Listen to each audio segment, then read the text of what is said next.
Okay, this one we're going to be talking about sorry. We're going to be talking about rockovers and mantles. These are kind of like separate from each other, but they have the same idea that you want it. It's a lot to do with the feet and where the feet are placed to make the move work.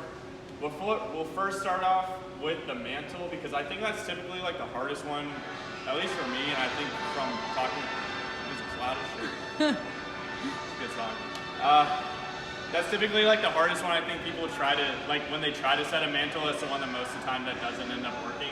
So again, I'll just talk through my thought process here. I see the way that I try to force one. What I'm initially looking at right now and thinking about right now, again, it's all to do with the feet and all to do with the hands.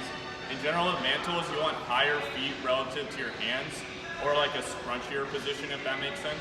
So that, probably better just to put up and then explain from there. But yeah, that's what I'm mostly going to be thinking about. With that as well, I want something nice and comfortable that I'm going to be able to put my palm onto and press up and over onto. So again, referring to my holes, I'm going to pick a nice big hold that I can use.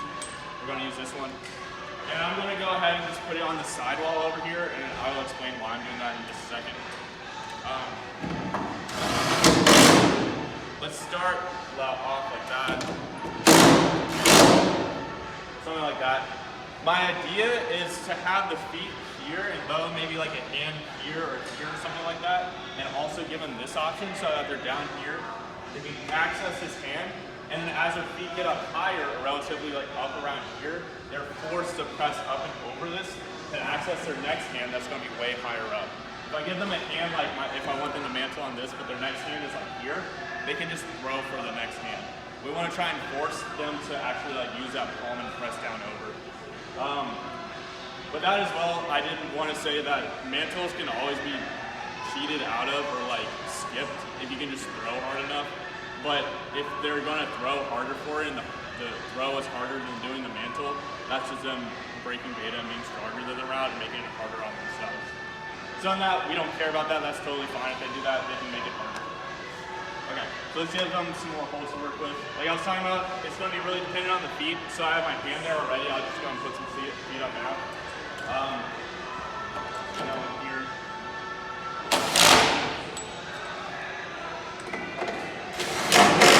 And I already have the one down here from last time. I'm going to turn it. And then let's be nice and just give them one more foot. This one. And then we'll also give them their like previous hand that they were using before.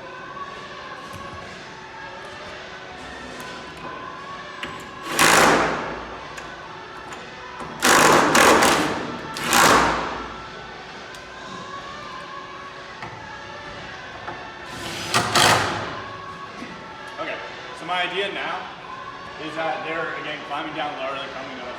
Or they could even just be here. They're here. They get the access to this mantle, the right hand. Their feet walk up, but they can't necessarily use these too much as hands. Eventually they just kind of run out.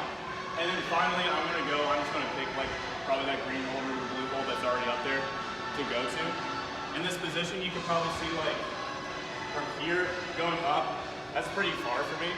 So I don't want to just throw for that. I need to find them a different way. I'm going to come over here, and I hope this works first try.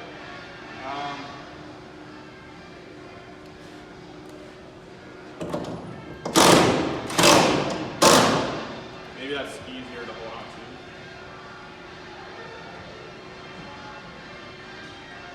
Actually, I'm going to put that lower.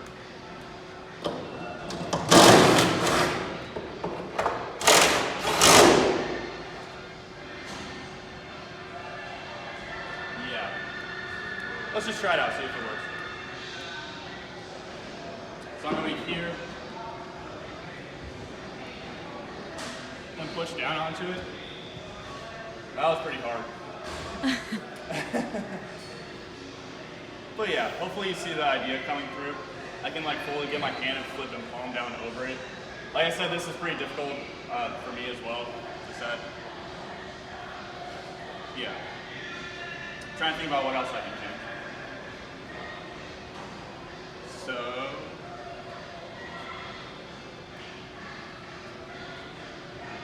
let's try.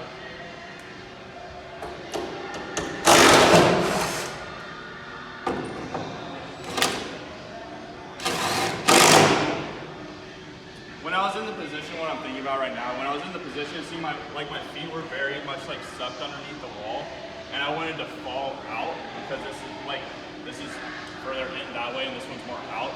So my upper body was being pushed out, and I'm at an angle, and I want to fall out of the mantle. Right now, what I'm thinking about trying to do is getting them all into like the same like level, so it's on this vertical face right here instead of my feet being sucked underneath here. And then I'll get holds, help out with that.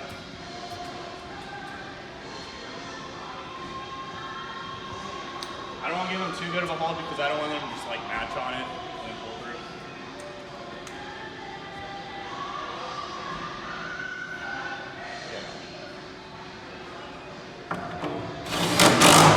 Let's try there.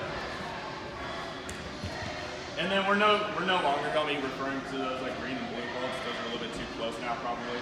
Maybe the next blue up above the orange line is the one we'll be aiming to go to. So now these are going to be my feet, and I can flip over it. So I'm here, I can flip over this hand, use my other foot, and then now come up, right? And have the option to go up towards what I want to go up towards. Yeah, mantles.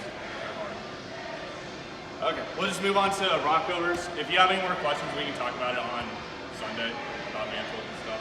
But yeah, the idea there is my feet are relatively close to my hand, and then my next hold is pretty far, so I have to press over it and gain more length that way.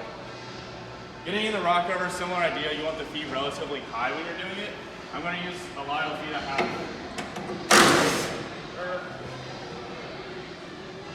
Yeah. This one.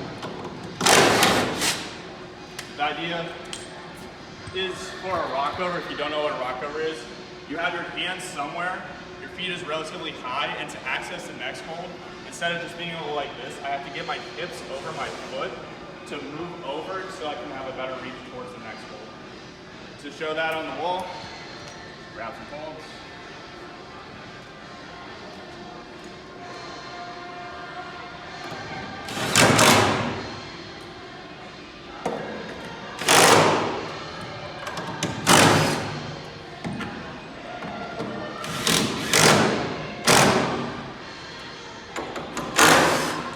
Okay, so this should simulate a rockover.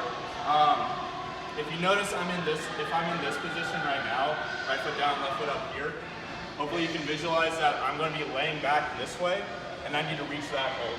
You can probably see right now, or I'll just go ahead and step onto the hold, so I'm not going to be able to reach that without rocking my hips over to my foot to get a better reach. So I'm here leaning back. If I don't move my hips at all, I can't reach it. So now if I try to move my hips over instead and stand up over on my foot, right, now I can access the hold. That's going to be the fundamental of a rockover, is that you really need to promote your hips and move your hips over your hold. You notice something else that I did? I took off the holds here, and then all the other holds around here, I only gave them this one option to use, so I'm forcing them to use this foot in this position. If I have my lower foot here, I can obviously like try to go like this, but in the same fact, I'm laying back here, and now I have to bring my hips over my foot to move over. So they're essentially also doing a rockover in that position. Something to limit it if you really want them to use this hole is again making this like lower down to where they can't access, like this would be too far of a move or too long of a move for them to do. Yeah. Other than that, that's pretty much the idea behind a rockover. And that should be it for this video.